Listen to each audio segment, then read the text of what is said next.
I will be happy to take any questions.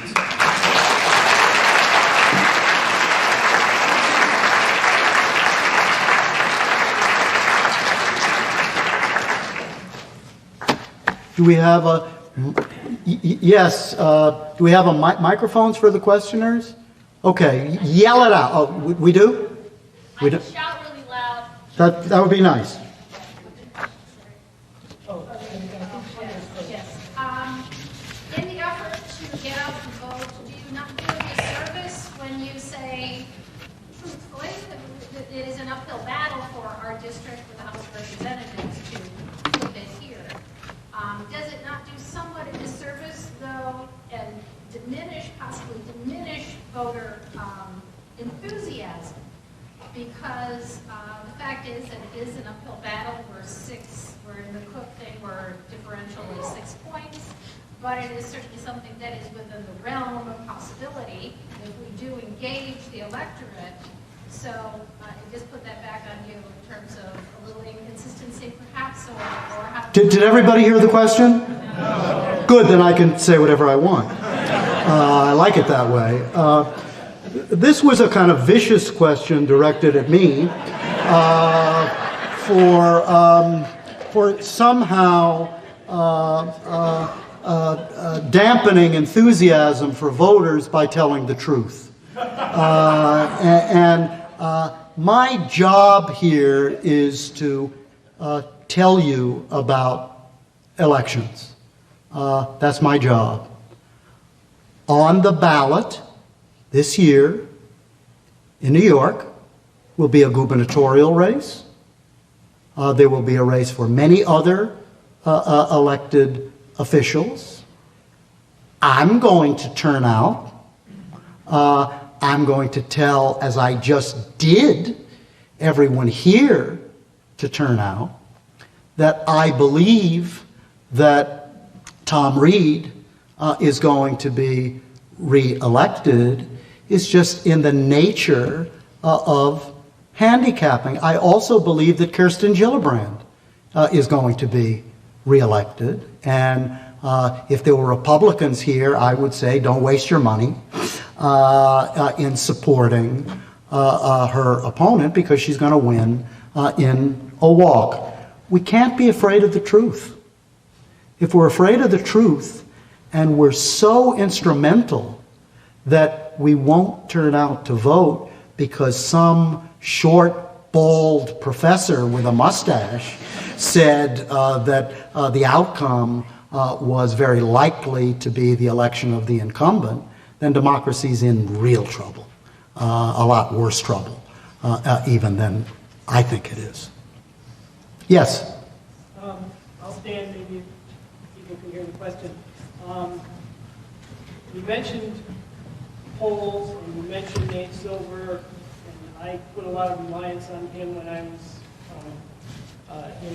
in 2016 when I was trying to follow what was going on with Hillary Clinton versus Donald Trump. My question is, as I understand it, Nate Silver was less wrong than other pollsters, but my question is, why did the pollsters get it so wrong in the 2016 presidential election? Okay, so the question is, why did the pollsters get it so wrong in 2016? So I may surprise you a little bit with this answer. I don't think the pollsters got it that wrong in 2016. Let me tell you why. The pollsters said that Hillary Clinton would win the election by 2 or 3 million votes, and she did. They said she would win by 2 to 3 points, and she did. The pollsters and Nate Silver have to rely on state polls. And the state polls are taken much less frequently. They're much less reliable. And so if you look at the polls in the 3 pivotal states, you'll see that very few polls were taken in the immediate run-up to the election. And remember, in those 3 states combined, it was 70,000 votes that decided the election. And so you would be talking about how reliable the polls were if that swing had not occurred. Polls are not infallible.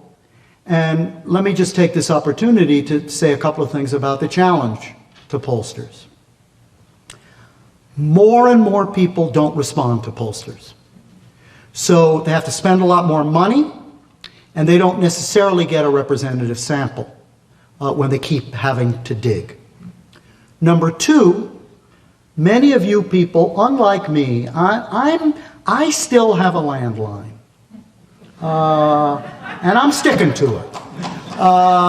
And many of you who have cell phones, that's a real challenge for pollsters. They don't necessarily know where you live. The responses of people to cell phones are not remotely the same. So all of that, taking all of that into account, I think we need to understand, and your point is perfectly valid, that polls are not infallible. Of course, they're. Nate Silver also said 2 things, and I read him very, very carefully. He said that Hillary Clinton had a 70% chance of winning. 70% is not 100%. And Nate Silver also said that her state-by-state margin was very thin, that she really didn't have, even though she was going to win the popular vote by a lot, she didn't have margin in the Electoral College. And that certainly proved to be the case. If you looked at it, if she carried those 3 states, there was nothing for her more than that if you ceded Florida and North Carolina to her.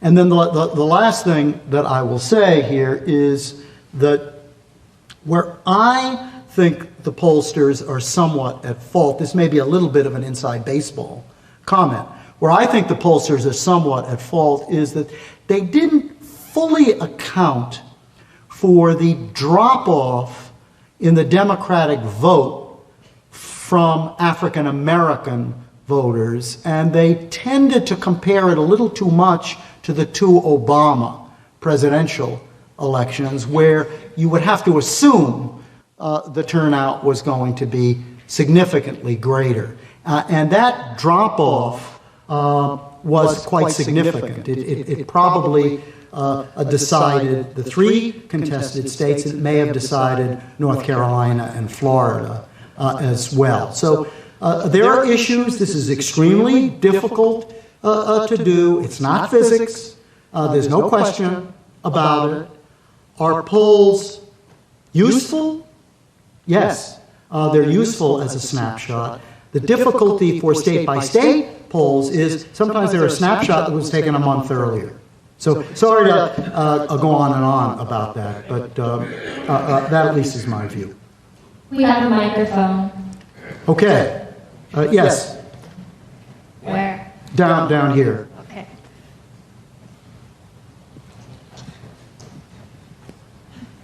Thank you. You didn't mention Russian meddling or other external meddling. What effect did it have, in your opinion, on the presidential race, and is it likely to have on the midterms?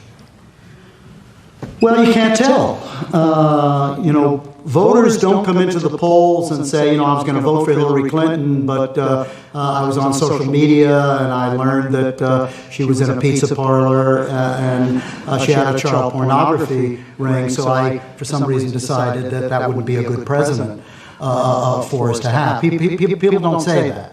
And so what we can assume is that a concerted effort on social media of disinformation had some impact on the vote, and I think the impact from everything we know was an impact in the direction of Mr. Trump as opposed to Hillary Clinton. How decisive it was, we'll never know. We do have from the intelligence communities reports that there's no evidence that actual votes were changed. There was hacking, probing of some of those voting systems, and there may be some probing of those voting systems again. So I'm concerned because I think there has not been an all-out effort to try to counter some of this interference, and I think time is going very short for that to happen. So there is good reason to worry, and of course we don't have in many states paper backups to ballots. So if there are shenanigans, it's going to be very difficult to redo it. Yeah. Depending upon the results of the midterms, do you see any serious challenge to either Pelosi or Schumer? So let me say something about the outcome of the election. I think if the Democrats take control of the House of Representatives, that will be a profound change to American politics and to the Trump administration. Profound. I will predict with some certainty that an investigation will be launched every Thursday and on most Tuesdays and Wednesdays as well. I would say Mondays and Fridays, but the Congress people don't show up on those days. So I think those investigations will be able in many ways to change the dynamic and the direction of American politics, it seems to me, for sure.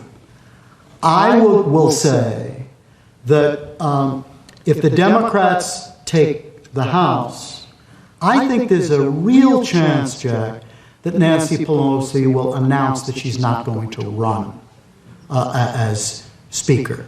I have no inside knowledge of that. I'm guessing that is the case. I don't think that will happen with Schumer. Schumer will stay where he is. But I'll say something. I know the questioner here is a good friend, and so I'll say something to all of you that I've said to him, and that is that I'm almost always wrong with most of my predictions, and that's because I'm just way ahead of the politicians. I predicted, I was wrong, but had people listened, I think it would have been different, that the election of 2016 should have been an election for generational change. And a winning candidate would have been a 40-something. The irony of 2016 is that you had in an election that should have been a generational election the two oldest candidates in American history running against one another. And we now have in the Congress a bunch of, there's a technical term that I'll teach some of you, people in politics use it, it's called alte kakkers.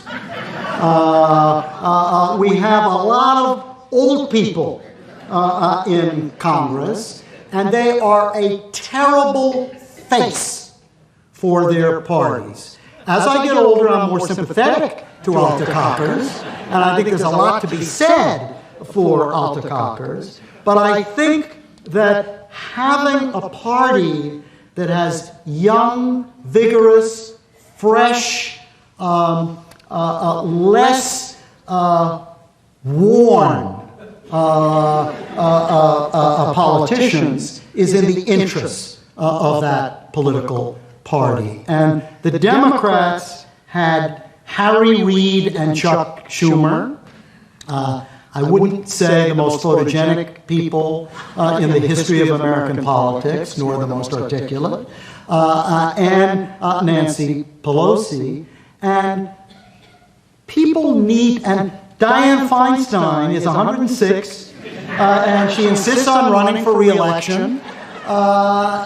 It seems to me that a political party needs to present, if it wants to get young people to vote, if it wants to get people who haven't voted before, it needs to have a fresher presentation.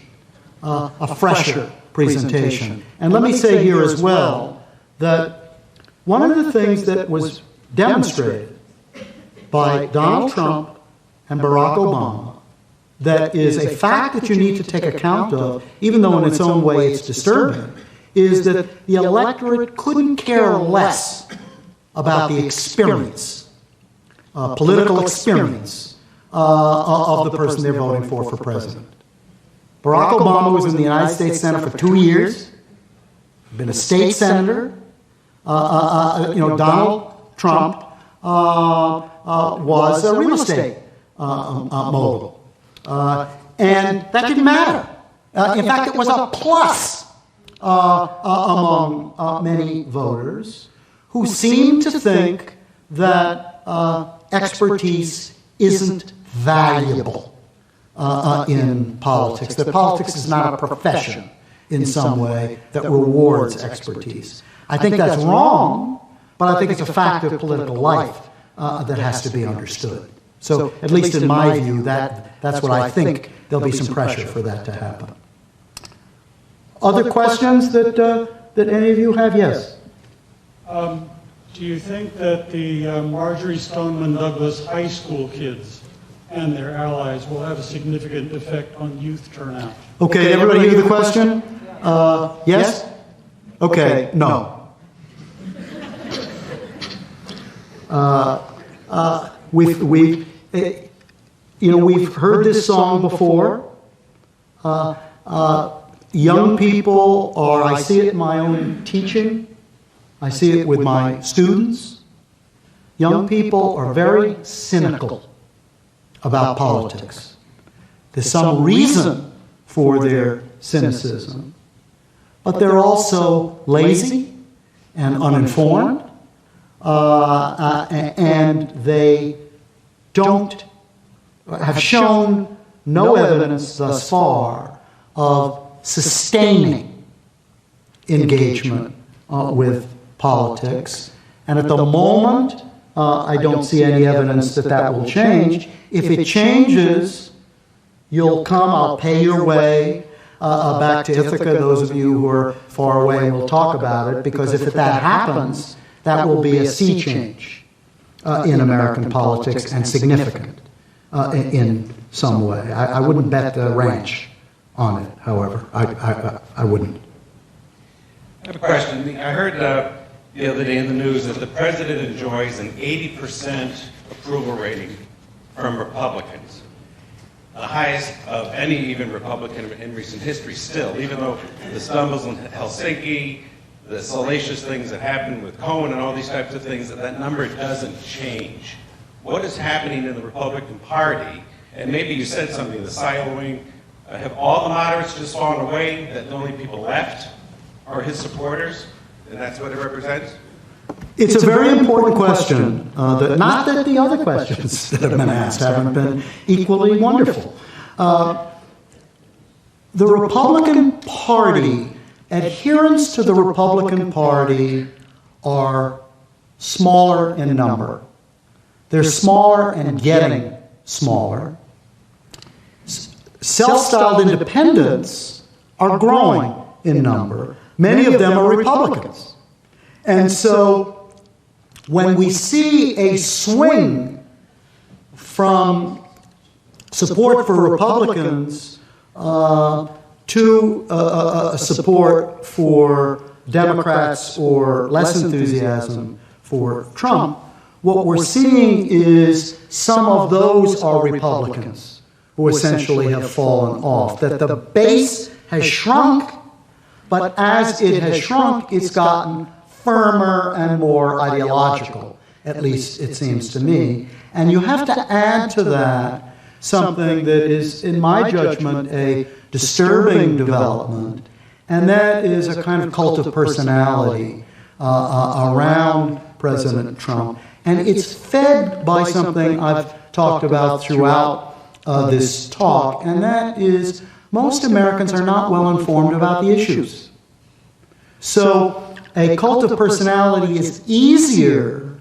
People keep predicting, Republicans are very much anti-Russia, they'll break with Trump. I think there's not an understanding that the issues are much less important than the cult of personality. And when the ideology has set and the polarization is as strong as it is, then you're going to get this degree of adherence to both parties. And a lot of people remember in 2016, you have to remember one thing.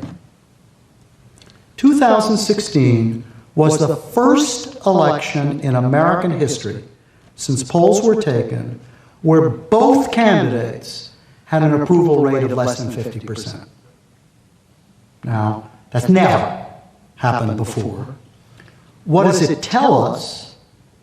It tells us that many voters said, I don't like Trump. I think he's a liar. I think he's vulgar. I'm not voting for her. I'm not voting for her. And that hasn't changed. That hasn't changed. We have a long history of partisanship. It's getting worse. My grandmother always said to my mother, should I vote for the donkey or the elephant? She wasn't following the issues very closely, I don't think. And it seems to me now people have made their choice. I'm voting for the elephant or I'm voting for the donkey, and I'm doing it because I can't stand that other animal, so to speak. And that's why you're going to get some of the percentages that you're getting. And I think peeling off that base is unlikely to happen unless there is something even more earth-shaking than some of the developments we've seen. Yes? Do you see any parallels between the antics of Trump and the rise of Nazi Germany? Do I see any parallels between the antics of Trump and the rise of Nazi Germany? It's a very hard question to answer, and I'll tell you why. I think it's important to take any concerns about the rise of fascism or Nazism seriously. I think we can identify some parallels, attacks on political punishment of opponents, undermining of social and political institutions, assaults on the media, and an attempt to have essentially a court media. These are disturbing parallels. They're not only associated with Nazi Germany, of course. They're associated with other authoritarian or dictatorial regimes. And of course, we also have what, in my judgment, are disturbing attacks on immigrant groups, religious groups, racial minorities, and so on. We, at the moment, have had some institutional checks on those attacks. Those institutional checks disappeared in Nazi Germany as early as the middle 1930s or so. That's not to say that we should be complacent. That superstructure is more rickety than we might have thought it to be. And so, my answer to your question, unfortunately, is that I'm an historian. There's no future in it. And so I'm not any better than you are in predicting what's going to happen in the aftermath, except to say that this is a time for vigilance, for people if the concerns I've expressed are concerns that you share. Absolutely. Thanks for some beautiful ideas and for plenty of us to watch. Yeah, stop right there. Also, I think this last question was very important, maybe the way to end things. But I was wondering, did you see... Speak up. Are there things that have been going on in the Democratic Party that make you hopeful? I think I heard that the superdelegate system is collapsing. The what? The superdelegate system is gone away, but I may be wrong about that. And the second question I would ask is, did all the women that were supposed to run for Congress, did that kind of fizzle out? In other words, we've gone through primaries and stuff like that. It didn't fizzle out at all. No. Let me begin by saying that I say this frequently when I teach. My job as a professor, my job, is to leave my audiences far more depressed at the end of my lectures than when they came in. And I'm striving to do that. So asking me to look for some hopeful signs goes against the grain of my temperament, personality, and pedagogical goals. So having said that,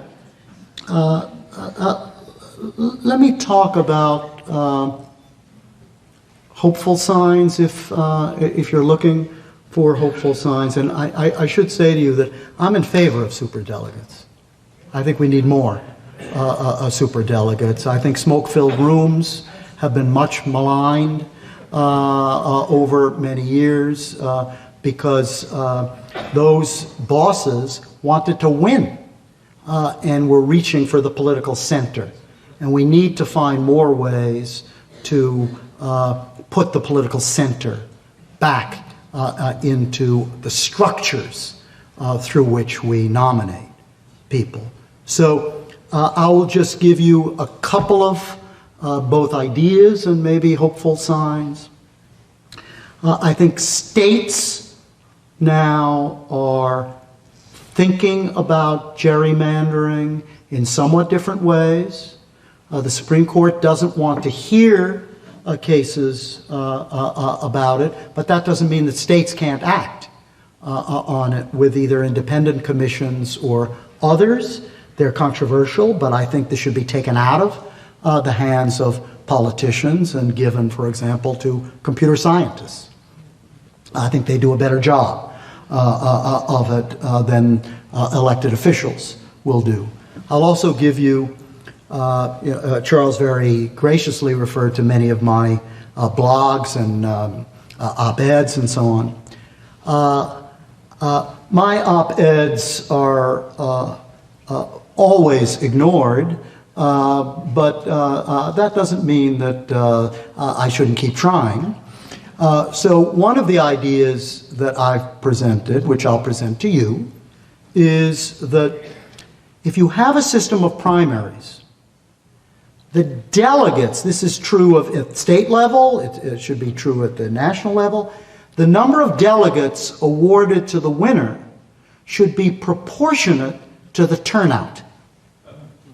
So, for example, if you have a primary and only 15 or 20% of the Democrats turn out, the winner of that shouldn't get as many delegates as he or she would if 60% of the delegates turned out. So there are ways of addressing some of these anomalies, it seems to me, which are at least worth considering in our political system so that we can actually make it more democratic. The irony of the primary system is it's not democratic because people don't turn out. So, okay, it looks like... yeah. Oh, we do. I'm sorry. Nobody in the front ever wants to ask a question? Is it something it's how I look that's turning you off in some way? Yes. In your opinion, how important do you think the Hispanic vote will be in the primary and the presidential elections? If I'm not wrong, I think they decided and put Obama in power, the Hispanic vote, swing the votes to the Democratic Party. Do you think something like that could happen? Okay, so this is a question about the Hispanic vote. Among the many shocking surprises of the 2016 election was that Donald Trump pretty much got the same percentage of the Hispanic vote that Mitt Romney did. I, of course, was predicting that the Hispanic vote would not be the 30 or 31% that it had been for Romney, but that for Trump would be 15% or 18%. After all, President Trump had insulted Judge Curiel because he was Mexican and said, if you're Mexican, you can't be fair in an election. He had talked about Mexicans in a way that you would have to say was disparaging, immigration restriction, border security, and so on. The Hispanic vote was pretty much the same for him as it was for Romney. I don't know if it didn't change from 2012 to 2016. I don't have confidence that it will change from 2016 to 2018, even though my instincts tell me that it should change, given the kind of rhetoric combined with the kind of policies that we've seen enacted. But remember, Mexicans are not the same as Nicaraguans or Puerto Ricans or other Hispanics or Cubans. And so lumping together Hispanics somehow hides a little bit what the Hispanic vote is likely to be. Hispanics also do not turn out in high proportions in midterm elections. Now, maybe they will this time, but you have to at least take into account existing trends when you're looking toward what's likely to happen. Okay, so okay. Last question. Okay. So, are you a young voter? I am not quite old enough. You're not quite old enough. No. Sit down and let an older person ask a question in that case. I mean, what the hell are you wasting our time? No, I'm kidding. I'm kidding. Well, kidding.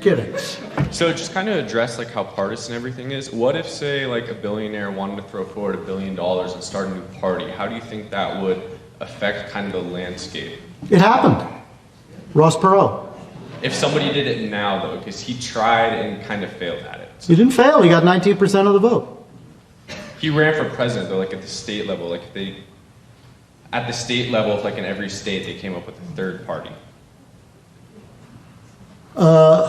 Third parties have a extraordinarily difficult path even to getting on the ballot. And so there have been many billionaires who have run and won elections. Governor Scott in Florida is a billionaire. Mr. Bloomberg became mayor. And what they've realized is that the best use of their money is to capture one of the existing political parties. And they didn't get $1 billion by wasting a lot of money. And so wasting it on a third-party run is something that only somebody as a little wacky as Ross Perot was inclined to do. And I don't think it's likely that that's going to happen again. Do you want to say something else? I think you probably just need to phrase it it better, instead of running for like a position like Donald Trump did, like fund a completely new party? Because Ross Perot ran on the ballot as like his own, kind of off in left field thing. But No, he funded a party. no one ran in Congress for it. Yes, they did. They did. Okay. They did. Yeah, they did. They did. And then people talked about, well, what's going to happen to the party now that Ross Perot has lost? And what a shocker. He didn't want to spend any more money on those candidates who were running. That's what happens to third parties. So if we let me make a proposal to you. We could take 80 or 90 more questions and then the rain would stop by the time you got out. Or we could end it here and I could get a decent night's sleep.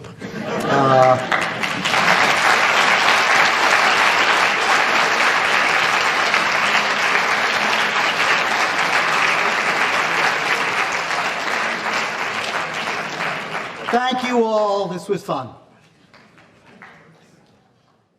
This has been a production of Cornell University, on the web at cornell.edu.